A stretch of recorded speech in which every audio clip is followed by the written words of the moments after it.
So do you think you've done more to popularize DMT than anybody else? Do you think that these elves are real? I don't know if real's the right word. The question is, we look at consciousness and we look at like an intelligent entity as being in a physical carbon-based form that's in front of you that you can shake hands with or give a hug to. Right.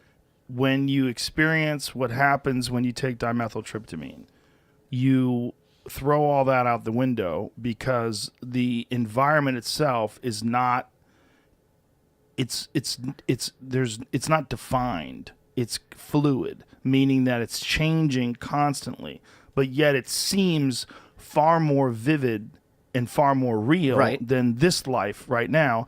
And there are these things that are there and they communicate with you, and they seem to be really communicating with you, and they seem to also know you, know all of your Right. bullshit, and be able to see right through you. Yes.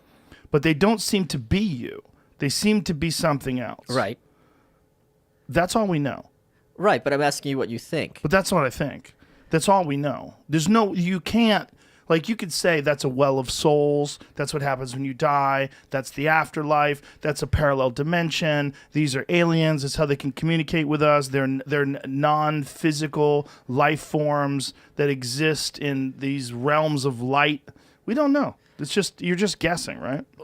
Well, I've been talking to people, and I've been told the theory that we are 3D beings, but they're 4D beings. So that we're 3D projections of 4D beings. So when you're breaking the veil, you are perceiving the 4D space. Maybe. But that's all you could ever say. It's really just a maybe.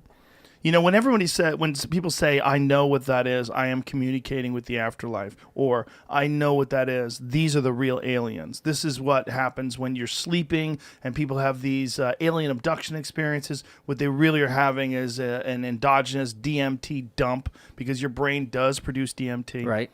But new research is showing that it's not just the brain that produces DMT. That it's they used to think it was the pineal gland, but now they think literally the whole brain is producing it, and the liver and the lungs. So it's part of the human body. It's something that the human body makes.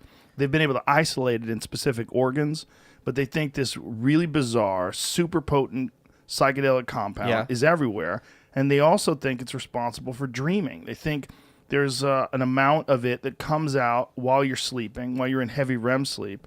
This is speculative. They're trying to, but the thing is, there's parallels, right? One of the parallels to the psychedelic states and dreams is that they're very difficult to recall. You wake up and it's the most vivid. You come out of the experience, right? It's the most vivid thing that you've ever experienced in your life, and then moments later, you're like, I don't remember what happened. It's just like a dream. So you've never had, because everyone who takes it talks about the spirit molecule, right? How much it affects their understanding of reality, so on and so forth. Mm-hmm. You've never had lingering effects from the DMT experience cross over into meat space? You mean like tripping for no reason? Or just seeing, the way I've been told is that, like, if you're on a highway, right, and there's all these billboards, you don't notice what those billboards are, right? Mm-hmm. But let's suppose you're on a highway in another country and you don't understand what those billboards are if you want to, because they're another language. After you take it, you are able to see those signs and perceive them and read them. So that things in real life that you would previously been oblivious to, you now pick up on connections that you previously couldn't. Well, I guess you could say that anytime you have a paradigm shifting moment in your life where, I mean, you could have this from a near-death experience or the loss of a loved one, where you're forced to reevaluate everything and look at things through fresh eyes, that anything like that is going to force you, anything that's just so titanically bizarre and ultimately incredibly different than your average day on this earth, this thing that changes you.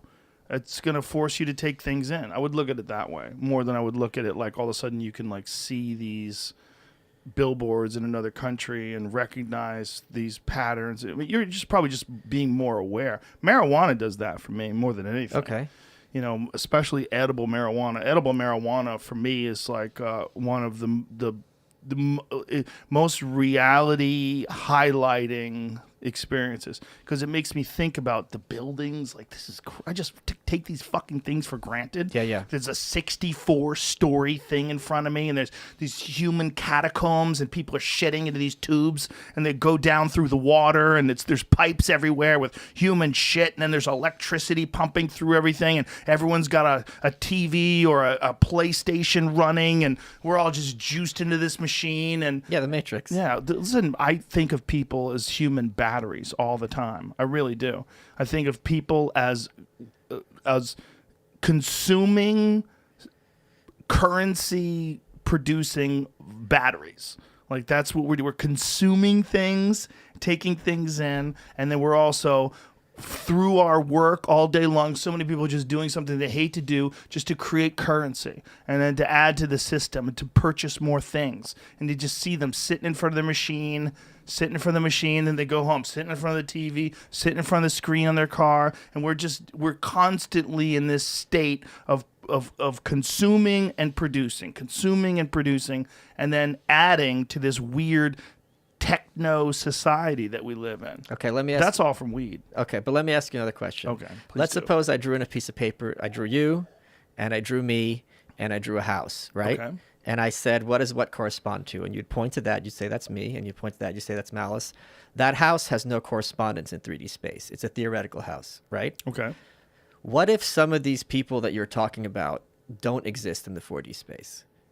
What if they are 3D representations that don't have a representation in 4D space, just like that 2D house I just drew doesn't really exist? Okay, so what if they're like, what is that? NPCs, yeah. What if they literally don't have a higher form of existence? Isn't that like your ego fucking with you, though? Well, that's why I'm asking you, because apparently when people do a lot of DMT, they see things like this. Oh, do they? Yeah, that's what I've heard. Yeah, I wonder. I've met people that see things on DMT that were very ego driven. Like I knew a guy who had a crazy DMT trip, and he felt like he had a team that was working for him in this other dimension, and they were all about him, and they're helping him, and they're all together with him, and that, like, you know, his life, he has destiny in his life, and he has to fulfill his destiny, and they're working to fulfill his. I'm like, this is like some weird ego-driven idea of what's happening in this space. That he's like sort of he's forcing whatever that experience was to fit this mold of what he thinks of himself. And by the way, it wasn't very accomplished at the time, right? So thinks of this as like, it's, you know, delusions of grandeur, right? Of course, I know well. Yeah.